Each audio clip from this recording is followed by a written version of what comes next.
What's up, guys? Welcome back to my channel. So today is Wednesday, February 19th, and today we are going to be talking a little bit about the honey-do list. Some of you have one, some of you don't. Some of you should have one, but instead you have a honey-do list that someone else has created for you. So there's definitely a balance there, and we're going to talk about that today. So first things first, what is a honey-do list? A honey-do list is a list of tasks or chores that you would like your honey or your sweetheart, your significant other, to do that contribute to the well-being of your relationship or the household. Some examples of popular items on the honey-do list that I've heard from some of the people that I work with are to have the trash taken out, for the lawn to be mowed. I know a couple of wives who are expected to have dinner ready by the time their spouse gets home. They're stay-at-home wives, and so this is something that is on their honey-do list, to make sure that the house is tidy and dinner is ready when their spouse gets home. So why is it important to make sure that you have a honey-do list for yourself and one for your partner, to make sure that it's balanced so that no one person in the relationship feels like they're not being appreciated or that their efforts are being taken for granted? I find a lot of times in relationships, we will have a honey-do list that we've created for our partner, and then maybe one that we've created for ourselves that have nothing to do with what the other person in the relationship values, right? So you're thinking, oh, well, I have this honey-do list for my partner, and then I do all of these things for them. Why can't they do this for me?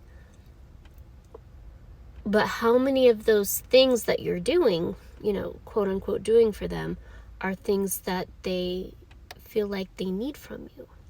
So maybe one of the items on your honey-do list that you've given for yourself that benefit the family might be picking the kids up and taking them to practice, or making sure that all of the bills are organized and paid on time.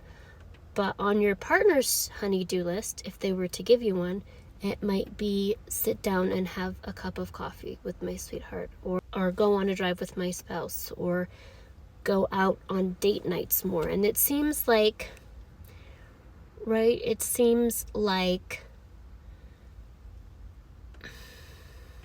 maybe that's not honey-do, right? Like it seems, and it might seem trivial, right, to you at first, but if it's important to our significant other, it's something that we want to pay attention to, right? It's something that we don't want to dismiss or overlook.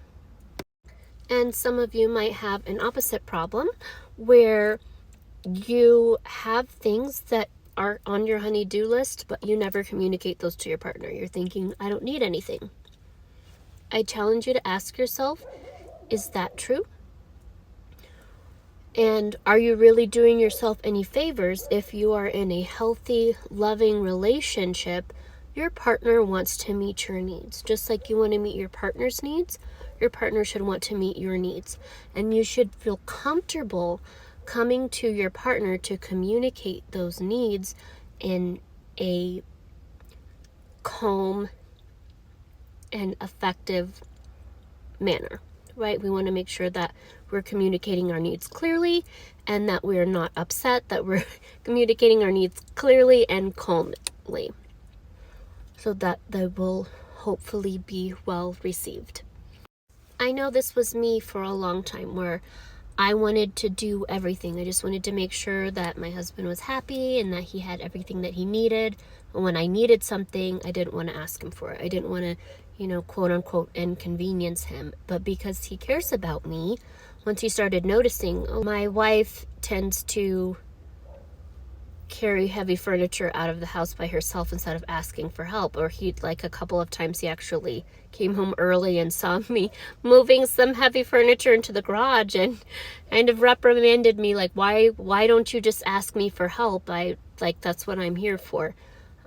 Sometimes it's easy to feel like when we're not loving ourselves properly, it's easy to feel like anything that you need to ask for that need to be met, you feel like it's a burden. But to encourage you that if the person on the other side of the relationship truly cares about you, it's never a burden. You think about how you feel when they ask you for something that they need. Do you feel like it's a burden then? If we can go out of our way to help other people when they need it, sometimes, like if you're a helper, you might be going out of your way to help other people even when they don't need it and don't ask for it. Could be a whole nother video. But if we can help others, we should be comfortable with asking for help ourselves. I love you guys. I hope that this was helpful to someone, and I hope you can remember to hopefully check off something that is on your partner's honey-do list this week. Ask them what those things might be if you don't already know, and then try to check some of those off. I love you guys. Thank you so much for watching, and I hope to see you in the next video. Bye, guys.